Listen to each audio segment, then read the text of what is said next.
Vanmorgen presenteerde Deetman zijn rapport. Na een van archiefonderzoek en interviews met slachtoffers en dierders. En nevens Deetman is in elk geval wel duidelijk geworden dat het verhaal net klopt dat Nim van het misbruik op een hichte wie. Men heeft, dat hebben we uit het archiefonderzoek natuurlijk moeten vaststellen, binnen de eigen orde veel zaken behandeld.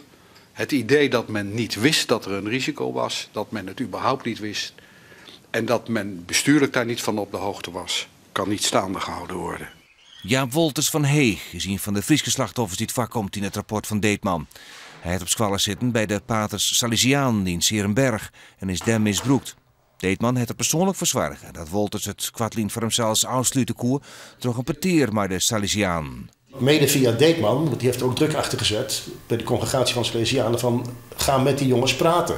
Want ze wilden ook eerst niet. En Deetman heeft ervoor gezorgd dat dat contact er kwam.